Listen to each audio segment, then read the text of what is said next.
pleased to be here with you guys, and this is such a stunning show, and congratulations. I wanted to start off our conversation just actually by giving a sense of your journey through the art world up to the point where you two encountered one another, because I feel that the moment you encountered one another was quite a kind of turning point in a certain way, or it came at a significant moment. Hettie, can you start off by telling us a little bit about your kind of journey through things, or your, so up to that point? Thank you for coming today, and thanks everybody. My background, so as a child growing up, I struggled a lot and had a lot of trauma with my dad also taking his life and being schizophrenic, but art was always my thing to cope, and through school, being dyslexic, I struggled. So art was always my thing. Then I went to art school and didn't feel like I really got it, or didn't feel like I fit in. I didn't understand how you could make money or enter the art world. I just didn't understand it. So after that, I left because I rented a studio and I was paying rent, but I had to work full time. So it wasn't sustainable and I couldn't really get into the studio. Then I tried many different creative jobs that I couldn't really stick to because I wasn't that great at it, and I didn't enjoy it so much. And I had children, and then I picked up clay in the lockdown, and just playing free from what I perceived as art.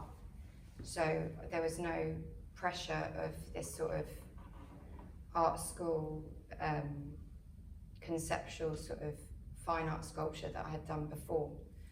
And people bought stuff straight away, and I was asked to make a range for Charleston House. So I entered sort of by going more design and making a lot of orders for shops. But with my eldest going into autistic burnout, and not being able to attend school, she really struggled at that period of time. It was going on for about 2 years, where I couldn't even leave the house, and it was really awful. She was hallucinating, OCD, not sleeping, eating disorder, everything. So clay was my sanctuary and my freedom and therapy for everything else that seemed like was falling apart. And I could also make money, so I could sell candlesticks and I could carry on something. Sorry guys. But it was very positive when everything else felt really negative. And I was at a time where I felt like I didn't want to be here, but I couldn't even die, because who would look after my children? The education system didn't understand, CAMS didn't understand, the GP didn't understand, the mental health assessment couldn't work with my daughter because she couldn't talk, and she's PDA, so they couldn't give her any therapy because she refused to interact. So clay was my everything to keep my head above water and to also bring in a bit of money, and I could work from home. So I could get her to bed eventually, sneak out of bed, because I have to share a bed, and make. And it was just hands in clay. I could just do it, it's free. So that's how that started. But it was a real struggle to meet tight deadlines and demands of X amount of the same thing, which also killed me slightly inside to repeat work. But I was so grateful for anything that sold. But it was scary to kind of go off and do one-off pieces rather than repeat work, which is pre-ordered. But because my third child, my youngest, also started going into burnout, it became even harder to sustain shop orders and things like that. So it was a blessing, really, because then I was forced to do more one-off things that I wanted to do, which has brought me slightly into the art world, very different types of very small galleries which cross over with interior and things like that. So whilst my children were going into burnout, or they were in, my eldest was already fully in, and we had diagnoses and everything by then, I was seeing Alexis sharing a little bit of her experience and contacting her, you know, reaching out. And through our online connection, we've made a lot of other connections and community, which in another, you know, during that time was so isolating. My friends didn't understand, my family didn't understand. I couldn't talk to people about it. It was too uncomfortable and too detailed of every little bit of the day. Whereas I met people like Alexis who fully understood. And although she doesn't live anywhere near me, and you had to travel really far, there's still that community online. And this is what the exhibition is about. Yeah, amazing. Yeah. There's so much I kind of want to unpack in everything you said, but I mean, it's also really interesting, these kind of false boundaries that we put up around different kinds of making as well. You know, whether that's then that you're kind of doing something that's meant to be designed for, you know, and you know, it's so ridiculous as well, because it's at the time. At the time when I was at Camberwell, I was doing fine art sculpture, and we didn't touch clay because clay was seen as craft, and that was like the lowest. So we didn't touch it. And again, although that's not very nice, it was a blessing, because when I picked clay up, I was totally free. I didn't see it as anything, I just saw it as clay, and I could literally play. And that's what my son calls it, play. Are you playing again? Like, yeah. And he calls clay play. You're playing with play. And it's great, you know, that's the freedom I got from being told it's not art. But then to be accepted by other artists and galleries as art is kind of like, oh, I've kind of come around without that extra pressure. Or, you know. I mean, you're transgressing so many old, rigid snobberies in the art world. I think it's really, I mean, it makes it quite exciting, actually. Alexa, what's your journey up to the point where you two kind of encountered one another? So did you go straight to art school? Yeah, I did. I actually had quite a normal kind of approach to a career in art, I suppose. Like, I did the foundation at Central St Martin's, and then I also went to Camberwell, studied drawing, graduated into a very expensive London, could never afford to have a studio. I just had to work, you know, every hour. So not only did I not have the freedom of time to make work, I also didn't have anywhere to make it. So yeah, financial difficulties meant that you know, after I graduated, actually, I won a graduate prize by the first site we're doing, because I'm from Essex, so I did this thing, and that was really exciting. And on the back of that, I got asked to do a couple of shows, and it seemed like it was going well, but it just wasn't sustainable for me because I just had no financial backing, and I just had to work in bars, and you know, I worked at the Tate in the education department a bit, and I think at one point I had about 5 or 6 jobs, you know, when I was living in London. And I stayed in London through my early 20s, just partied a lot and kind of just tried to survive, really. Didn't really make that much art for a couple of years. I trained to be a teacher, so I'm a qualified art teacher, secondary school. And then I decided I wanted to try again, to go back to art school. So I went to the Royal Drawing School, which was then called the Prince's Drawing School. It was in its very early days, and it's a 1-year graduate program. I'm sure you know about it. So that was 2006 to 7, and my mum died that year. So I was 25 when she died, and it was a really traumatic episode for me. So at 25, I just had this massive bomb that went off essentially in my life. I just started to find my feet. I was like, right, this is it. I don't want to be a teacher. I don't want to work in a bar. I want to try again in art school, and then that happened. And I suffered with depression for about 3 or 4 years. Just kept moving my life from one part of the country to the next and not settling. My family was very much sort of torn apart. I was estranged from my dad for a few years. So I had just no home and no grounding. And actually, the act of curation brought me back to myself. So this is actually the 4th show I've put together. I did 3 in the past, all in unusual settings, but they were all, looking back, an act of self-preservation or an act of healing. The choices of location were always deeply meaningful. So what was that first show that you curated? I'd left London to go and do an artist in residence in a school.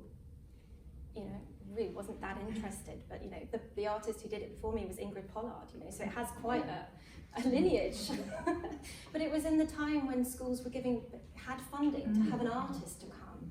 And I was given a very small salary, but it was a salary and it meant I could leave London. And I rented actually a 3-bedroom house and lived there by myself. This house was going to be demolished at the end of my tenancy. And I'd grown very fond of this house, and it was a site of enormous healing for me. It was in the Oxfordshire countryside, and I would walk for sometimes 2, 3, 4 hours a day by myself. I didn't realise what I was doing actually at the time was a very sort of well-known form of therapy, you know, a walking therapy in the sense that I was really physically getting through this grief through walking and being by myself. And I asked the owner whether I could celebrate this building before it was torn down. It had been the village post office and a sweet shop, and obviously it meant something to the people in the village. And I just saw it as this opportunity to celebrate a life that was about to be destroyed and a history that was about to be wiped out. And I was very much sort of grieving my mother and the loss of my family, and it was a moment that I could celebrate something, and I think it was an act of mourning to do that. And the next location was Copt Hall, the crypt of Copt Hall in Essex, which is a 18th century manor house with a medieval. We did a huge show. It was before social media, so it's just undocumented. You know, there's a few pictures, but like no huge amounts of people came from London. We had like a bus picking people up from the tube station and driving them into Epping Forest, and it was snowing on the private view. And it was my 30th birthday. It was really quite magical. But my mother used to play around that house when it was a ruin, and it was a site of it was like loads of ghost stories, and her friends. It was a dangerous place to go and hang out. You know, they shouldn't have been there. So for me, it was like a reclaiming of this psychological space for her, like maybe I was trying to communicate. I'm still doing it, you know. I'm doing a show next year, which is in conversation with my mother's sketchbooks. You know, I'm still in this deep, even though this show is about something else, it's also deeply woven into my experiences of grief and mourning, which is I think a lifelong pursuit for me. It's not something that ends. So after you went to the Royal Drawing School, was that you then back in to making work? Yeah, I had, you know, there's quite a lot of existing work from the period from 2006 up to 2010. I turned 30, but then I quite quickly got pregnant and had my first child.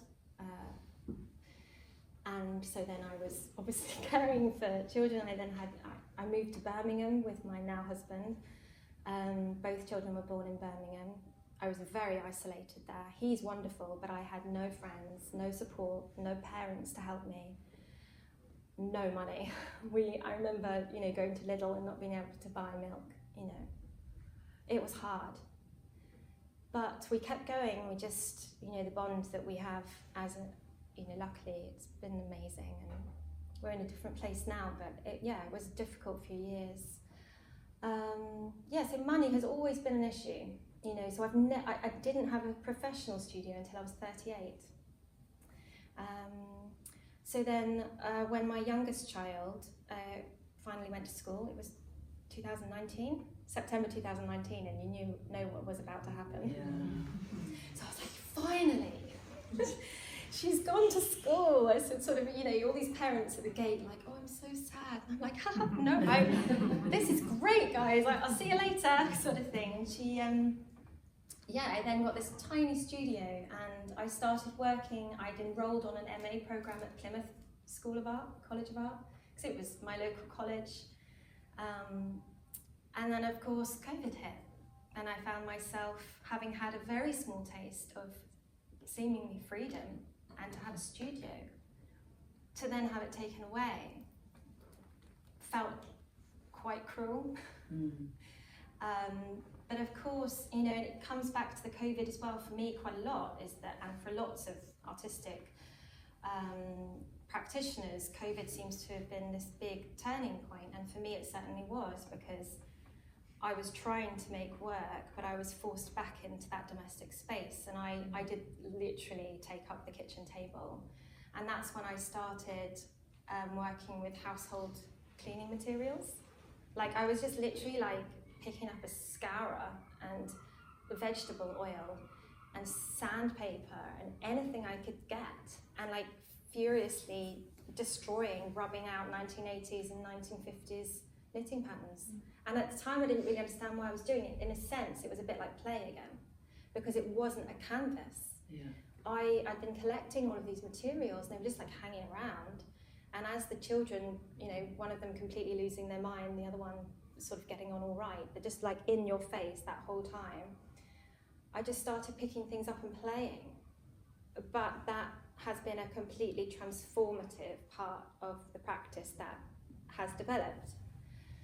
So yeah, that picking up materials and doing something that sat outside of that kind of normative academic way of making art. It wasn't oil paint and it wasn't watercolours.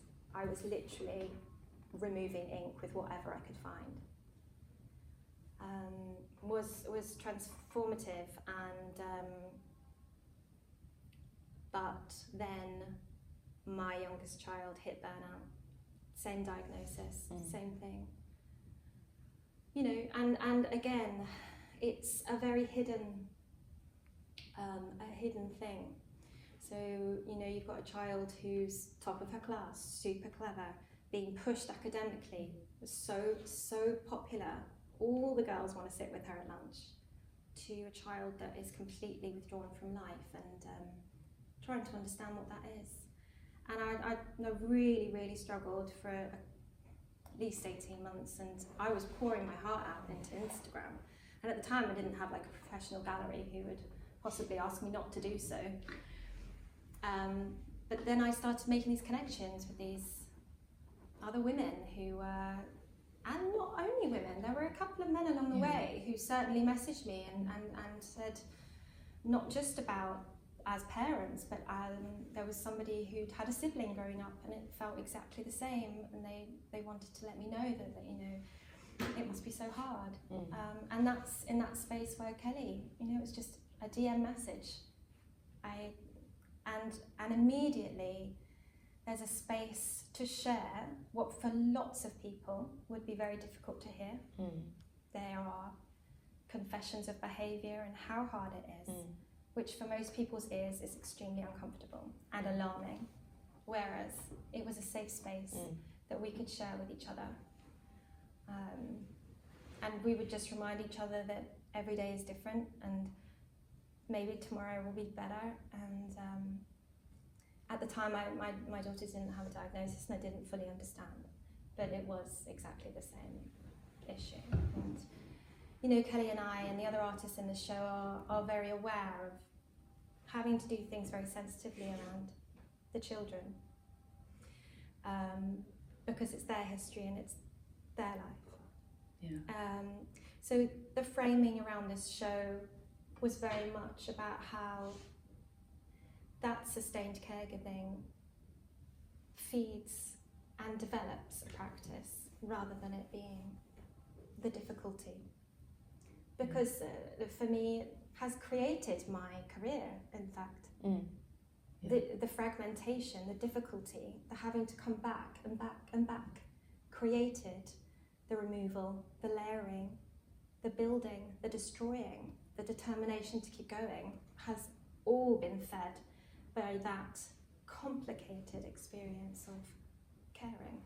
And when you two were first in contact with one another, was art part of the conversation from the beginning, or did it start with talking about your experiences, what you were both experiencing the kind of commonality with the caregiving, or did art kind of, was it, when did it come into the conversation? Well, actually, I had messaged you before because I'd seen your art online and it had resonated with me. I could feel the emotions through it to do with your mum. Okay, yeah. And me losing my dad, and I could feel that. So I had messaged about her art before, but that was before, it had gone really bad in my house and before understanding.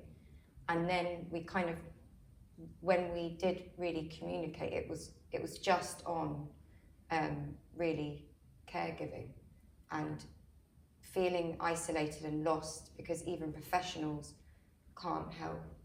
And actually, it is the system that broke our children and caused so many issues and the lack of support, and finding other people which helped us feel less isolated and alone and reassured one another that, it's going to get better, like hold on. And also being really aware when you're working inside a system that has contributed to burnout in lots of children, but knowing very well that there are no systems to help. You are literally left. This country has no provision to help children in burnout. There is no mental health care for any child in this country. There's nothing. So what this is a group of women who have been told by system after system after system, that there's nothing and there's nobody. A system says, no, there's nothing. You can have nothing. I wanted to create something that held a hand out and said, let's give each other something and bring the works together. There is connection, but that is the only support that I've had at all. Yeah. So it's all peer-to-peer support, it's all like it's the mutual intelligence and emotional intelligence that you all share. Yeah. So when did this then start to become an art project rather than, because obviously that kind of online community has evidently been so incredibly important for the two of you, but also I'm sure many other people. When did this then start coalescing into an art project? Well, sorry, you go first. Well, what I found quite interesting is the people that did understand would often be creatives. So it seemed to be that a lot of people who had similar experiences had autistic PDA children. So it kind of, I don't know, naturally I felt that there's some sort of link between being creative and being neurodiverse. But Alexis, you had the great idea of almost doing like a call out. In classic Alexis Solbray Instagram style, I just like put something on Instagram without even really thinking about it. Who wants to do this? And I was just bombarded by incredible emails to the point where I got really emotional because I had opened a couple of them and people were pouring their heart out to me.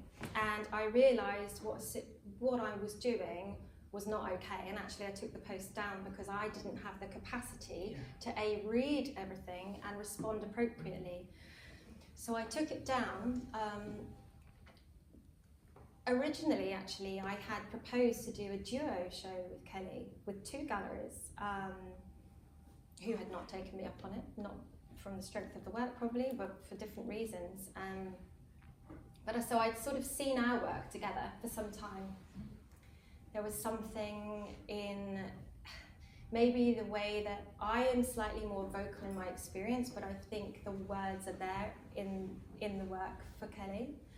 I think there's also, like you said, there's some similarities, maybe the layering or something. The layering and the different textures and the... Yeah, and then George had seen that call out and got in touch with me. I actually was offered about 6 different places, including one museum and a gallery in China, to put this show on. But George had just opened this really interesting kind of community interest company space, and downstairs with Project Artworks. It just felt like a really great moment, and it came together quite naturally. I had a couple of other artists I had in mind, which I discussed with Kelly. But by mutual recommendation, there were other people that came in through other artists actually who, you know, had said, have you thought about, do you know this about this artist? You know, I knew their work, but I didn't know about their experience. And that's something that now I'm really aware of, is that there are an awful lot of hidden experiences that people are choosing not to share. And that is absolutely valid. And, you know, sometimes I wish I was one of those people who just be quiet and just make the work and just sit behind it. But I just naturally am not that person. So the scale of this experience is quite phenomenally large. And maybe amongst creatives who happen to be artists, it's particularly prevalent. Yeah, and maybe, I mean, it's certainly, I think it's borne out of my experience. I feel like so many people I know and I work with are going through, something on a kind of, of different dimensions, but all kinds of things. It's obviously it's a complete disaster of non-school attendance, even if you're not suffering from anything specific. The children just not able to access quite a hostile at times environment. It's also so. I'm going a bit off piece here. No, I think the next thing I'm going to say would encourage you to go down a dangerous route, so I'm going to say it. I'd be really interested to hear from you both how you see particularly the works that you have in this show, the way that your caregiving experiences are reflected or have had an impact on these works. Well, for my work, when time is pressured and there's not like a long period of time where I get to be with it, it's kind of rushed and it forces me to finish it. You know, you either put them to bed and try and continue, and it is fragmented, and I think you can kind of see that with the layers that are on there, like returning to it. But clay is also, if you leave it too long, it'll go too hard, so you've got to continue. So there was another pressure of time, like I have to at least add on another layer before it hardens, otherwise the whole thing is ruined. But I can do that with my children around, and my son used to poke holes in it, or I've had them draw on the pots, and I'll write what's going on them and layer on top. But I think with a lot of the works in here, there's different ways of showing that, that fragmented time or care. Like Mindy's work, for me, seeing the hoops, I straight away thought of being able to sit and care, co-regulate with your child whilst trying to continue, your art. I know her process isn't that, but when I see the hoops, that's what it symbolises to me. The film, I don't know, I could talk about each individual artwork, but there's different ways that it comes out, and I think, we all work with different mediums and in different formats and ways that we do it. But I was just thinking about how I think I'm very drawn to some of the smaller painting, which feels like a slowed down painting practice, particularly with Kate Montgomery and Ange Smith, and I feel jealous of it. Because when I look at those works in particular, and something meditative such as the threading of the wig,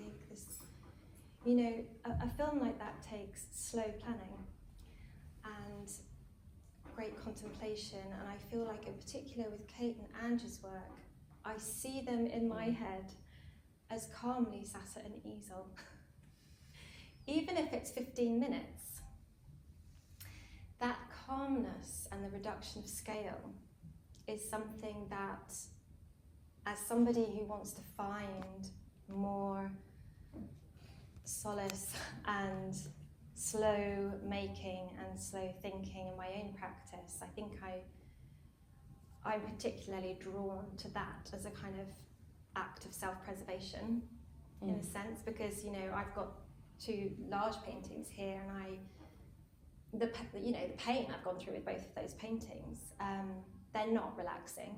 They're not in any way. No, but I bet they weren't that relaxing to paint, those small ones. I think there's...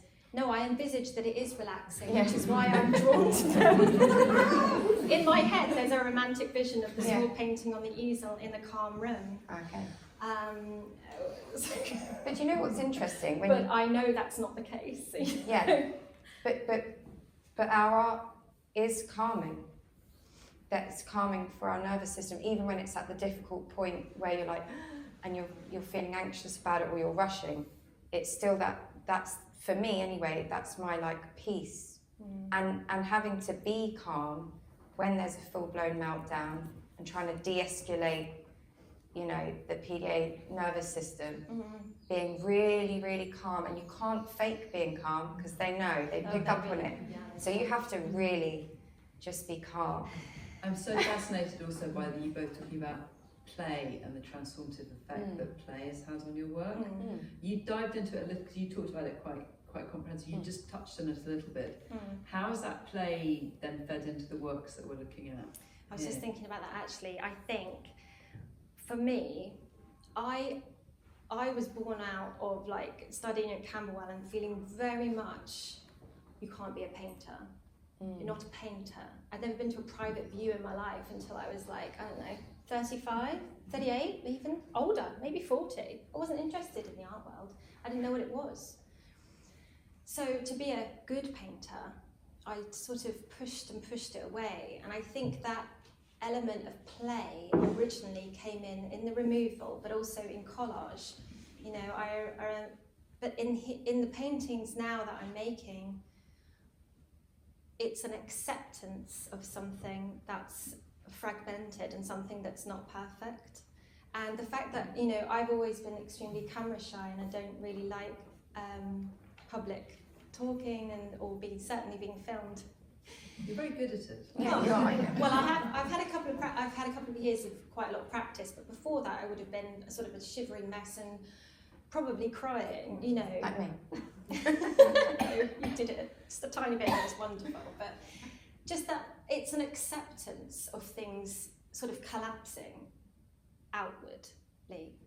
And once the work started to be accepting of that and not trying to conform into something painterly, like a painting, what is that? What even is that? I don't know. Maybe that's why I'm drawn.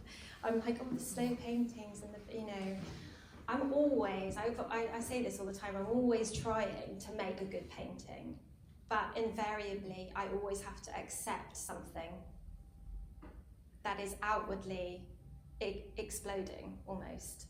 It is always in a state of being unresolved, and for me, that is the play element that's still in the work, in that I will push, and I always get to this moment of complete panic.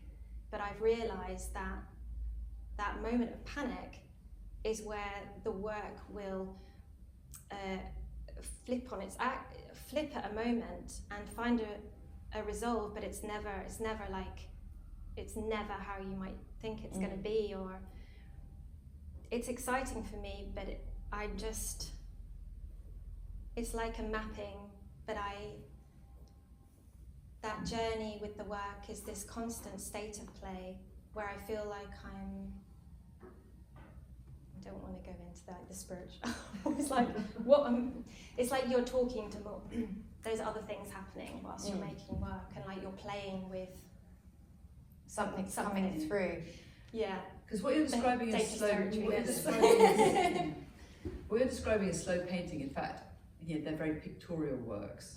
They're very resolved, and I think that you have a tendency to want to subvert that kind of thing, and you're also talking about exploding out, but also I think it's almost like you're kind of like, this isn't going to be Victorian and resolved. I'm gonna, I'm not going to go down that path. I think there is.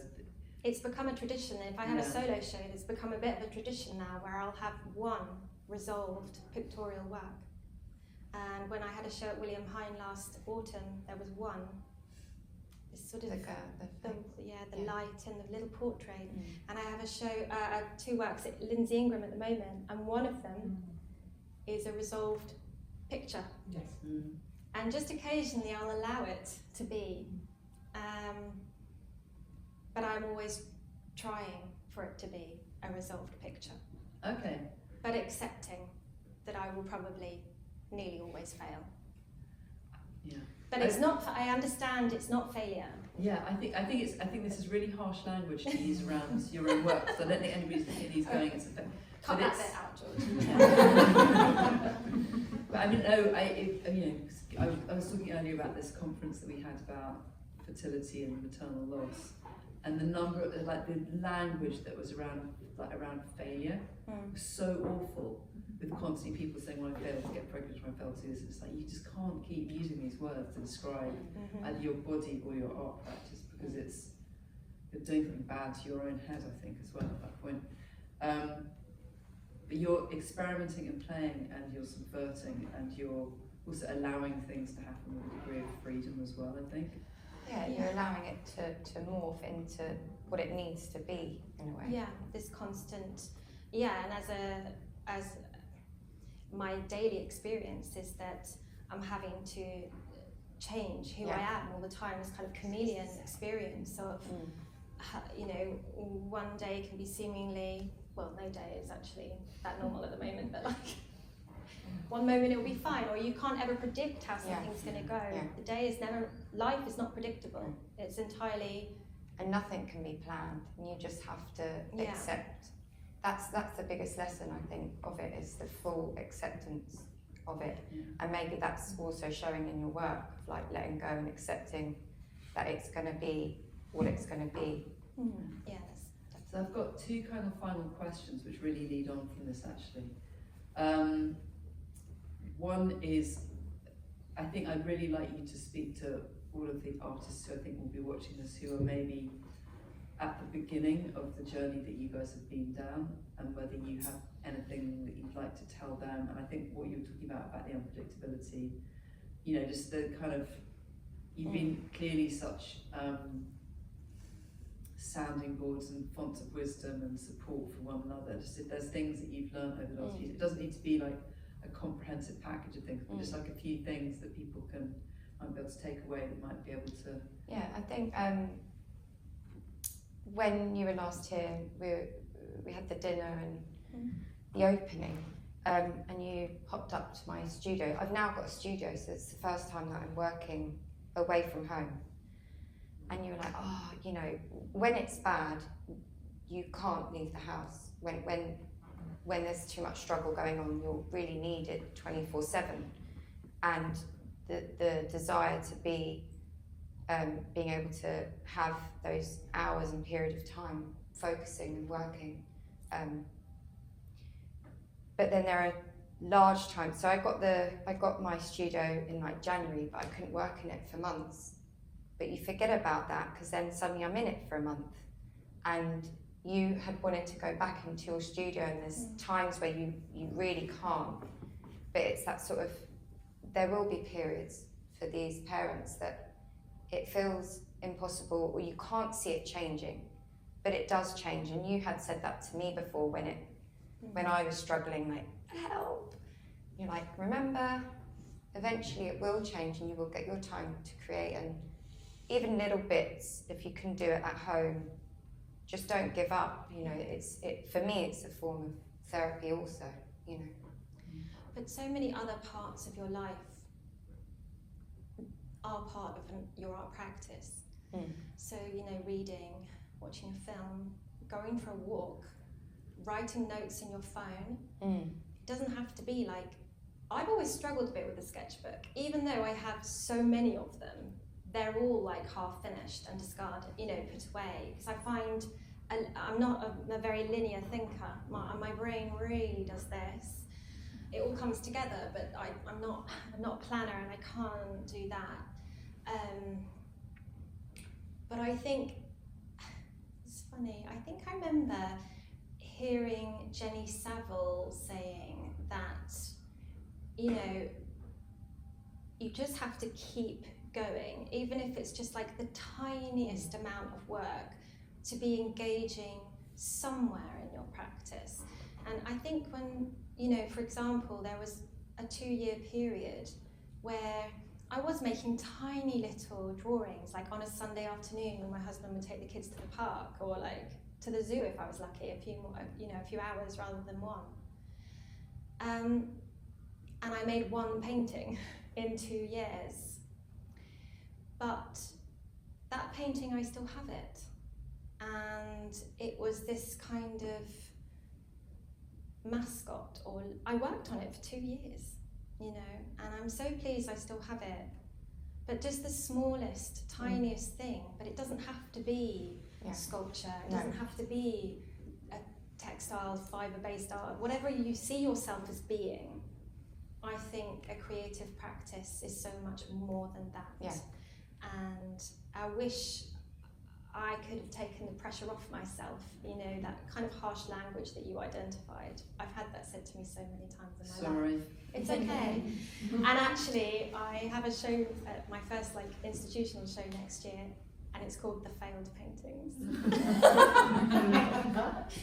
But of course, it's not actually about failure. Yeah. And that's the point. Yeah. And I'm learning to undo some of that harsh internal language, which definitely comes from my childhood.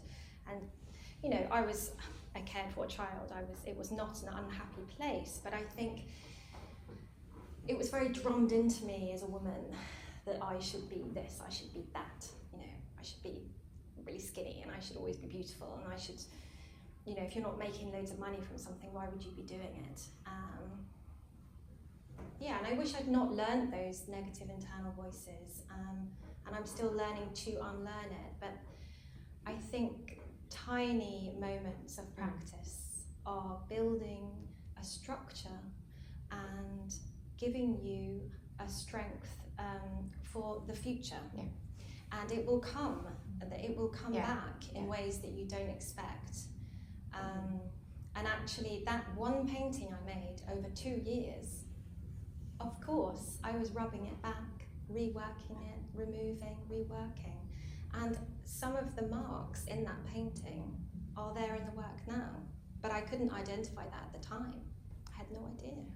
I think it is, like you said, you're always, it adds to it, you're always working, you know, even if it's looking at a picture or a film and there's something inspiring, it's all adding to it. And talking to other artists as well. And I've done in my notes, because I haven't got a pencil or paper and I'm having to be with my son for hours lying down, and I've just got my phone and done that in a notes to get the shape down and quickly write an idea without a sketchbook or anything. It doesn't have to be, you know, just a little something. Well, do you know what, as you were saying that, I was just thinking about, there was kind of like 2 or 3 years where it would take me 3 hours to get my daughter to sleep. And this is when I started really understanding or trying to work out what the art world was through Instagram. Because I was in this dark room with this phone for like 3 hours every evening. Yeah. And it became this portal to this other existence that I didn't really understand it. I felt very comfortable as an artist, you know, it had always been really the path I was going to take. But the art world as such, I really didn't understand it, you know, how it functioned. I didn't know anyone in it. So actually, those long, dark sessions staring into my phone was actually incredible research for being able to start to make connections. And it was a very small kind of spread of, first with artists, and then with writers and galleries, and it's just a spreading system, and it's a deeply flawed one. And it's very difficult to work in. but there are lots of really great people in it who are trying to do good things. And again, a system that needs readjustment and is currently going through a readjustment period. And I feel like it's, hopefully it will come out in a good way. But yeah, it's not an easy place to work in, so you do need to do your research a bit. Yeah. Just as a little kind of final closing question, just as in the imaginary world in which any arts administrators, curators and directors of major institutions, collectors, other people in positions of power are watching or listening to this, what are a few things that people working in the art world could do that would make life a lot easier and more accessible for parents who are carrying children with kind of complex needs?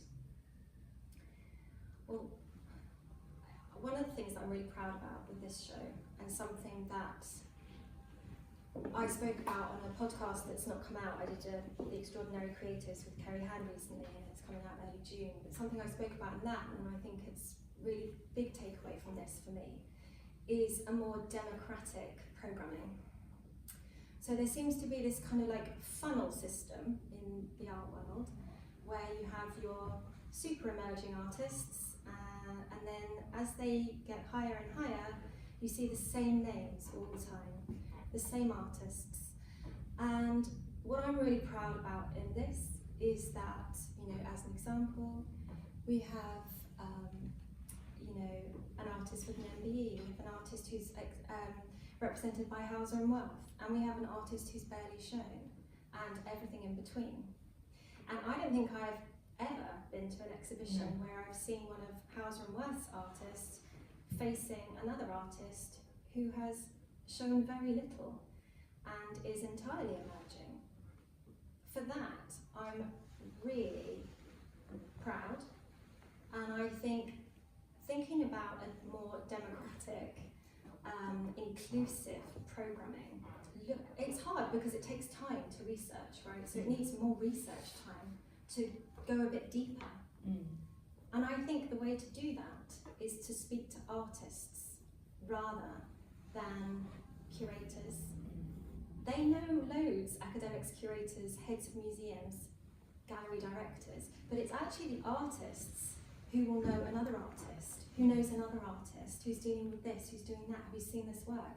I think that's it's not tapped into enough, that space. I've never been to a show or been in a show where it's that mix, that, you know, everyone's on a completely different, I don't know what the right word is, it's not level, but different time in their artistic journey, and even with different types of galleries. You know, you've got commercial, I'm more like smaller gallery, crossover, and then you've got, you know, a film that she doesn't show in any kind of commercial spaces, but you're bringing in together such a mix of artists from all different backgrounds. And I think that's only happened because it's grown from a conversation and community of artist conversations. And that's why there is such a democratic mix here. And I think that's something that could be taken away. Yeah, fantastic. And I think we should finish this conversation by saying this isn't the end of the line for this show, is it? No, it's not. Do you want to tell us where it's going next? Well, we have a meeting in a couple of weeks at Nottingham Museum, Castle Museums, that all we learn to learn, but they have offered the main space in the Nottingham Museum for a larger iteration of this show with an extension of artists, bigger works. I'm not sure about commissioned works, but it looks like it's going to be a really exciting moment for all the artists in this show, who we will obviously be including, but we're also going to be extending that offer to some others. And you know, for us it's just so exciting. We had the invitation, and you know, we've been a paid for trip, you know, we feel like VIP. I was like, really? You sure? Me as well? You can buy my train ticket, have my hotel.